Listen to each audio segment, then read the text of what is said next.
Kitab Yesaya. Yesaya pasal 1, bagian pertama. Nubuat tentang Yehuda dan Yerusalem.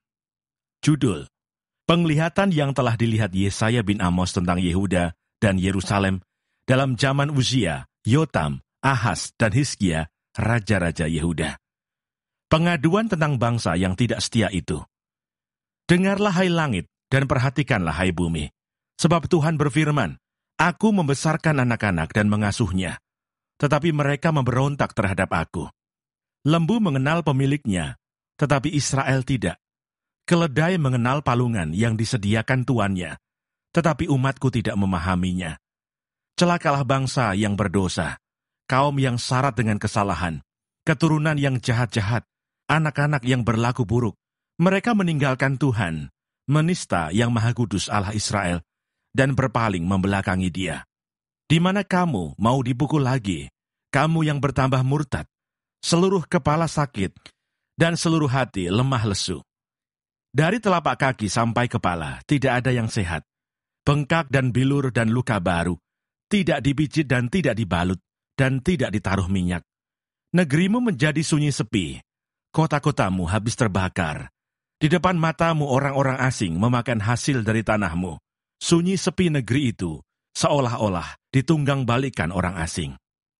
Putri Sion tertinggal sendirian, seperti pondok di kebun anggur, seperti gubuk di kebun mentimun, dan seperti kota yang terkepung.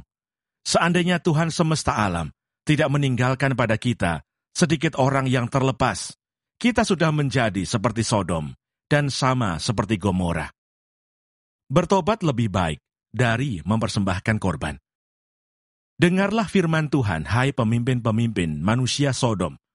Perhatikanlah pengajaran Allah kita, hai rakyat, manusia Gomora.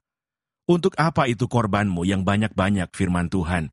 Aku sudah jemu akan korban-korban bakaran, berupa domba jantan, dan akan lemak dari anak lembu, gemukan, darah lembu jantan dan domba-domba, dan kambing jantan tidak kusukai. Apabila kamu datang untuk menghadap di hadiratku, siapakah yang menuntut itu daripadamu? Bahwa kamu menginjak-injak pelataran bait suciku. Jangan lagi membawa persembahanmu yang tidak sungguh, sebab baunya adalah kejijikan bagiku. Kalau kamu merayakan bulan baru dan Sabat, atau mengadakan pertemuan-pertemuan, aku tidak tahan melihatnya, karena perayaanmu itu penuh kejahatan. Perayaan-perayaan bulan barumu, dan pertemuan-pertemuanmu yang tetap, aku benci melihatnya. Semuanya itu menjadi beban bagiku. Aku telah payah menanggungnya. Apabila kamu menadahkan tanganmu untuk berdoa, aku akan memalingkan mukaku, bahkan sekalipun kamu berkali-kali berdoa, aku tidak akan mendengarkannya, sebab tanganmu penuh dengan darah. Basuhlah, bersihkanlah dirimu, jauhkanlah perbuatan-perbuatanmu yang jahat dari depan mataku. Berhentilah berbuat jahat, belajarlah berbuat baik, usahakanlah keadilan, kendalikanlah orang kejam, belalah hak anak-anak yatim, perjuangkanlah perkara janda-janda. Marilah, baiklah kita berperkara, firman Tuhan. Sekalipun dosamu merah seperti kirmisi, akan menjadi putih seperti salju. Sekalipun berwarna merah seperti kain kesumba, akan menjadi putih seperti bulu domba. Jika kamu menurut dan mau mendengar, maka kamu akan memakan hasil baik dari negeri itu. Tetapi jika kamu melawan dan memberontak, maka kamu akan dimakan oleh pedang. Sungguh, Tuhan yang mengucapkannya. Hukuman atas Yerusalem. Bagaimana ini, kota yang dahulu setia, sekarang sudah menjadi sundal. Tadinya penuh keadilan, dan di situ selalu diam kebenaran, tetapi sekarang penuh pembunuh. Perakmu tidak murni lagi, dan arakmu bercampur air. Para pemimpinmu adalah pemberontak, dan bersekongkol dengan pencuri. Semuanya sudah menerima suap, dan mengejar sogok. Mereka tidak membela hak anak-anak yatim, dan perkara janda-janda tidak sampai kepada mereka. Sebab itu demikianlah firman Tuhan. Tuhan semesta alam, yang maha kuat pelindung Israel. Aku akan melampiaskan dendamku kepada para lawanku, dan melakukan pembalasan kepada para musuhku. Aku akan bertindak terhadap engkau. Aku akan memurnikan perakmu dengan garam soda, dan akan menyingkirkan segala timah daripadanya. Aku akan mengembalikan para hakimmu seperti dahulu, dan para penasihatmu seperti semula. Sesudah itu engkau akan disebutkan kota keadilan, kota yang setia. Sion akan kubebaskan dengan penghakiman yang adil, dan orang-orangnya yang bertobat akan kubebaskan dengan tindakan yang benar.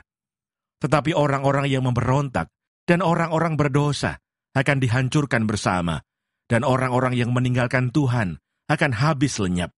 Sungguh, kamu akan mendapat malu karena pohon-pohon keramat yang kamu inginkan, dan kamu akan tersipu-sipu karena taman-taman dewa yang kamu pilih.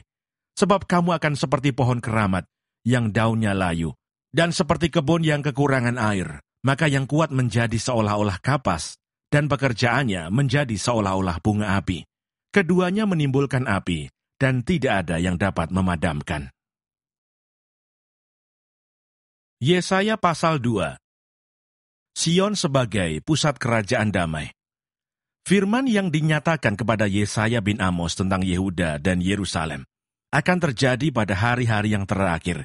Gunung tempat rumah Tuhan akan berdiri tegak di hulu gunung-gunung dan menjulang tinggi di atas bukit-bukit. Segala bangsa akan berduyun-duyun ke sana, dan banyak suku bangsa akan pergi serta berkata, "Mari kita naik ke gunung Tuhan, ke rumah Allah Yakub, supaya Ia mengajar kita tentang jalan-jalannya, dan supaya kita berjalan menempuhnya.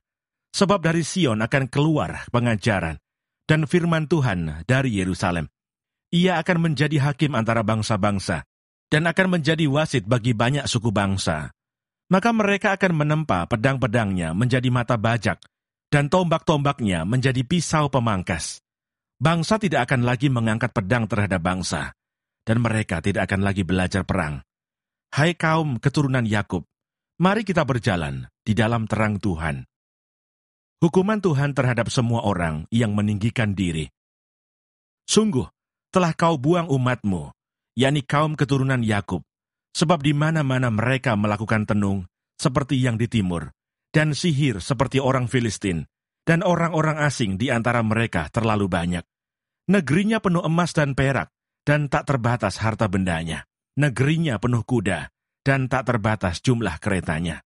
Negerinya penuh berhala-berhala.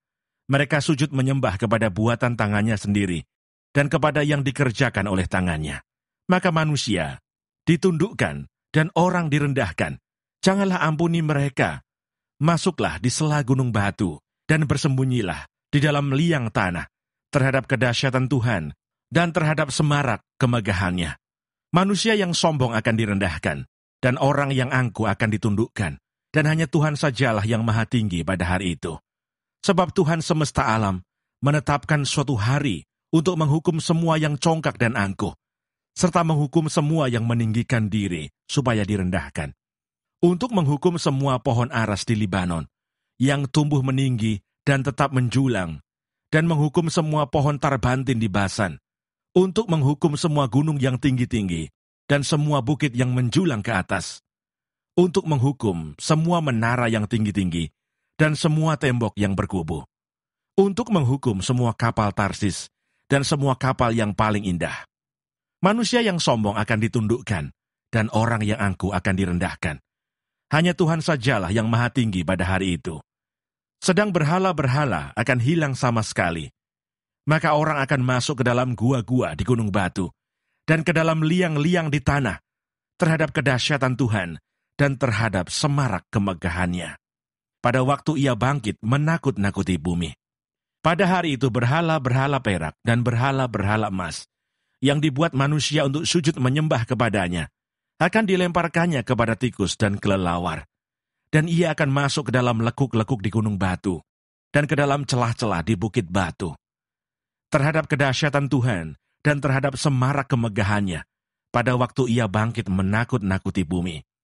Jangan berharap pada manusia, sebab ia tidak lebih daripada embusan nafas, dan sebagai apakah ia dapat dianggap.